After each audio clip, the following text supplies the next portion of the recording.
السلام علیکم ویورز، اس قسط کے آغاز میں اورال اور اس کی بیوی چولپان گورنر سے ملنے کے لیے آتے ہیں۔ گورنر کہتا ہے خوش آمدید اورال، تم یہاں پر کیسے پہنچے؟ اورال کہتا ہے ہانلی بازار۔ گورنر کہتا ہے اچھا تو یہ مسئلہ ہے، امید ہے تمہیں ارطغرل بدتمیز نے نقصان نہیں پہنچایا ہوگا۔ اورال کہتا ہے ارطغرل نے ہمارے قبیلے سمیت تمام قبیلوں کو نقصان پہنچایا ہے، لیکن میں یہاں پر کسی اور مسئلے کی وجہ سے آیا ہوں۔ امن کے دوران سب کو فائدہ اٹھانا چاہیے، یہ آپ کے فائدے کے لیے ہے۔ ویسیلوس کہتا ہے اورال، لگتا ہے ارطغرل نے تمہیں زیادہ نقصان پہنچایا ہے۔ اورال کہتا ہے نہیں، ایسا کچھ نہیں ہے۔ گورنر کہتا ہے رات کے کھانے کے بعد بات کریں گے، اور پھر وہ وہاں سے چلے جاتے ہیں۔ دوسری طرف کائی قبیلے کا منظر شروع ہوتا ہے۔ ہائمہ خاتون ارطغرل کو کہتی ہیں کہ یہ اچھا نہیں ہوا، گورنر نے تجارت روک دی ہے، ہر کوئی اس کی وجہ سے بہت پریشان ہے۔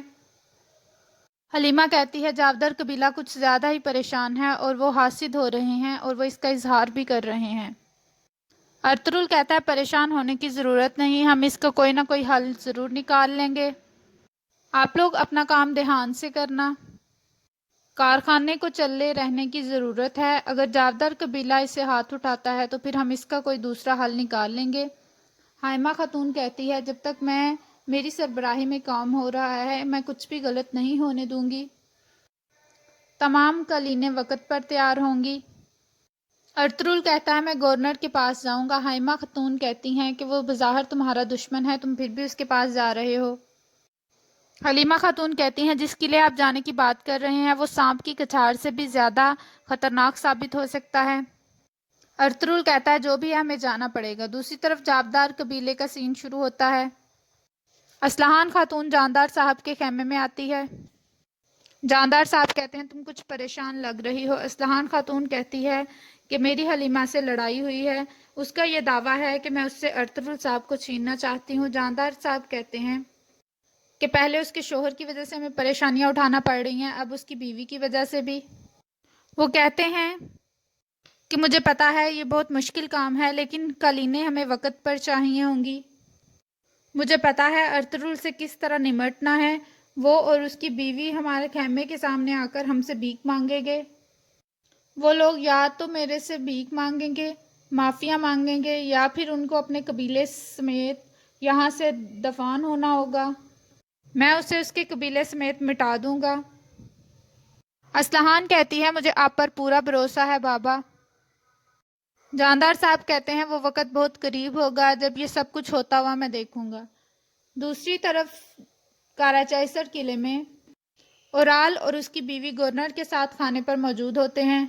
گورنر چولپان خاتون کو کہتا ہے کہ تمہارے بابا میرے بہت اچھے دوست تھے، انہوں نے ویسیلس کی بہت اچھی تربیت کی ہے اور اسے سپہ سالار بنایا ہے۔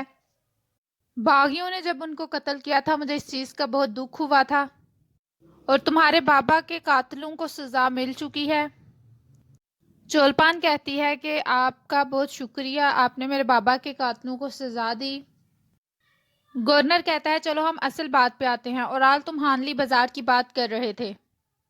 اورال کہتا ہے آپ ہانلی بازار سے تجارت مت ختم کریں، میں ارطغرل سے ہانلی بازار لے لوں گا۔ دوسری طرف کائی قبیلے میں ارطغرل اور حلیمہ اپنے خیمے میں سونے کے لیے بیٹھے ہوتے ہیں۔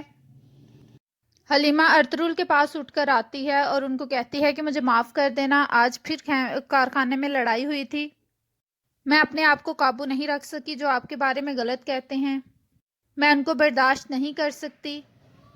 میں جانتی ہوں کہ آپ امن چاہتے ہیں، لیکن آپ اور اماں ہائمہ نے سب کچھ ٹھیک کر دیا ہے۔ ارطغرل کہتا ہے میں امن چاہتا ہوں، لیکن ہمیں بدامنی پھیلانے والوں کو ڈھونڈنا ہوگا، ہم اپنی ایمانداری سے چلیں گے اور دشمن کو موقع نہیں دیں گے، ہمارا غصہ اور اناٹ دشمن کے لیے جیت ثابت ہو سکتا ہے۔ حلیمہ کہتی ہے آپ ٹھیک کہہ رہے ہیں، وہ بدامنی پھیلانے کی وجہ بنیں گے، لیکن ہمیں صبر اور تحمل سے کام لینا ہوگا۔ پھر اس کے بعد وہ اپنے آنے والے بچے کی باتیں کرنے شروع ہو جاتے ہیں۔ حلیمہ کہتی ہے یہ بچہ بھی ہمارا گندوز کی طرح شرارتی ہی ہوگا۔ ارطغرل کہتا ہے میری جان اپنے بچوں پر قربان ہو جائے۔ دوسری طرف اورال گورنر کو کہتا ہے کہ بازار سے ٹیکس ختم کر کے اور غلام فروشی ختم کر کے اور آپ کا منافع نظر انداز کر کے فائدہ کمانا چاہتا ہے۔ لیکن اگر بازار میرے ہاتھ میں آ جاتا ہے تو میں آدھا پروفٹ آپ کو دوں گا اور آدھا خود رکھوں گا۔ ارطغرل کو اپنے کیے پر پچھتانا ہوگا۔ گورنر کہتا ہے مجھے وہ لوگ اچھے لگتے ہیں جو اپنے وعدے کو پورا کرتے ہیں، جو وہ کہتے ہیں وہ کر کے دکھاتے ہیں، اور ایسے لوگوں سے میں بخوشی تجارت کرنے کے لیے راضی ہوں۔ اس کے بعد وہ ویسیلس سے کہتا ہے کہ تمہارا کیا خیال ہے؟ ویسیلس کہتا ہے مجھے بھی تجارت کرنے میں کوئی مشکل درپیش نہیں ہے، لیکن وہ اگر ترک اپنے وعدے خلافی نہ کریں اور جو کہا ہے اس کو پورا کر کے دکھائیں۔ اس کے بعد وہاں ایک تاجر آتا ہے اور وہ کہتا ہے کہ یہ وہ رسیدیں ہیں جو ہم نے ہانلی بازار کا ادھار دینا ہے۔ گورنر کہتا ہے کہ ہم نے جاودار قبیلے کا کتنا قرض دینا ہے؟ وہ کہتا ہے کہ 1300 سونے کے سکے، اور آج میں ہانلی بازار سے تجارت کر کے آیا ہوں، یہ بہت منافع بخش رہی۔ ویسولس اس تاجر کو پکڑ کر مار کر ٹیبل پر گرا دیتا ہے۔ چولپان خاتون وہاں سے ڈر کے مارے کھڑی ہو جاتی ہیں۔ ویسولس ایک سونے کے سکے والی تھیلی اس کی لاش کے اوپر رکھتا ہے اور پھر کہتا ہے یہ آپ کا قرض۔ اس نے ہماری بات نہیں مانی، ہانلی بازار میں تجارت کو بندش کو نہیں سمجھا اور اس کا یہ حال ہوا ہے، اور بھی جو کوئی وعدہ خلافی کرے گا میں اس کا بھی یہی حال کروں گا۔ چولپان اس کی لاش کے خوف سے روئے چلے جاتی ہے۔ اس کے بعد رات ہو جاتی ہے۔ ویسولس اپنے کمرے میں موجود ہوتا ہے۔ پیٹروس وہاں پر آ جاتا ہے اور ویسولس کا سپاہی آسکرس بھی وہاں موجود ہوتا ہے۔ ویسولس پیٹروس کو کہتا ہے کہ یہ کائی قبیلے کے لباس میں نے سلوائے ہیں تمہارے لیے، تم ان جیسا حلیہ بناؤ گے، اور سلطان معظم کا ایک افسر اعلیٰ آ رہا ہے، تم نے ان کپڑوں میں چھپ کر ان پر حملہ کرنا ہے اور جو سونا ان کے پاس ہوگا وہ لے لینا ہے۔ چولپان اور اورال ایک کمرے میں آتے ہیں۔ چولپان گرنے لگتی ہے، اورال اس کو پکڑ لیتا ہے اور اسے بیڈ پر بٹھاتا ہے اور اسے کہتا ہے تم تھوڑا سا ریسٹ کر لو، تم شاید تھک گئی ہو۔ چولپان کہتی ہے مجھے اپنے بابا کے قاتلوں کے ساتھ کھانے کی میز پر بیٹھنا پڑا۔ اورال کہتا ہے ارطغرل سے نمٹنے کے بعد میں ان سے بھی نمٹوں گا، میں تمہارے بابا کے قاتلوں کا بدلہ لوں گا۔ چولپان کہتی ہے وہ بہت خطرناک لوگ ہیں اور میں اپنے بچے کے باپ کو کھونا نہیں چاہتی۔ اورال حیران ہو جاتا ہے۔ چولپان کہتی ہے کہ میں ماں بننے والی ہوں۔ اورال یہ سب کچھ سن کر بہت خوش ہوتا ہے اور کہتا ہے کہ اس خوشخبری کا ہم نے کتنے عرصے تک انتظار کیا، اور دیکھو آج ہمیں یہ خوشخبری مل گئی ہے۔ میں اللہ تعالیٰ کا بہت شکر ادا کرتا ہوں، اور ہمیں آگے بھی خوشخبریاں ہی ملیں گی، تم نے پریشان نہیں ہونا۔ تمہارے بابا کے قاتلوں سے بھی مجھے نمٹنا آتا ہے، تمہیں صرف مجھ پر بھروسہ رکھنا ہے۔ دوسری طرف ہانلی بازار میں سرائے میں ترگت بمسی اور اس کے ساتھ باقی سپاہی موجود ہوتے ہیں۔ وہ سرائے کے حال میں میزوں پر بیٹھ کر کھانا کھا رہے ہوتے ہیں۔ بمسی کہتا ہے کہ بھائیو آج میں آپ کو ایک بہادر کی کہانی سناتا ہوں، کیا آپ لوگ سننا پسند کریں گے؟ تمام سپاہی کہتے ہیں کہ جی ہم سنیں گے۔ اس کے بعد بمسی اپنی جگہ سے کھڑا ہو جاتا ہے اور ان کو کہانی سنانے لگ جاتا ہے۔ وہ ان کو ایک جنگجو کی کہانی سناتا ہے جو کہ بہت پریشان تھا کیونکہ اس کو اس کے دشمن نظر نہیں آ رہے تھے، اور پھر وہ ایک طرف چلتا جاتا ہے ایک طرف چلتا جاتا ہے اور اسے ایک عورت ملتی ہے جو کہ اس کو اس کے دشمنوں کی طرف کا راستہ بتاتی ہے۔ اس کے بعد اگلی صبح تاجر ارطغرل کو وہ کتاب دیتا ہے جس میں دکانداروں کا ادھار ہے جو کہ کاراچائسر قلعے کے گورنر نے واپس کرنا ہے۔ ارطغرل عبد الرحمن کو کہتا ہے کہ گھوڑے تیار کرو، ہمیں آج کاراچائسر قلعے جانا ہے۔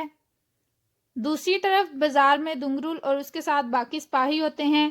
ایک تاجر ان کو کہتا ہے کہ جب سے ارطغرل صاحب کے ہاتھ میں بازار آیا ہے ہمیں ایک بھی دن سکھ کا سانس نصیب نہیں ہوا، ہم نے کوئی بھی منافع نہیں کمایا۔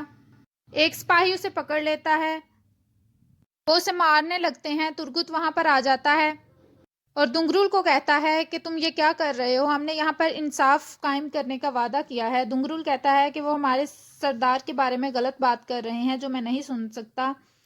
ترگت کہتا ہے کہ ہم میں اور سیمون میں کیا فرق ہے؟ وہ تاجر ترگت کو کہتا ہے میں نے آپ جیسا بہادر کبھی نہیں دیکھا، اللہ آپ سے راضی ہو۔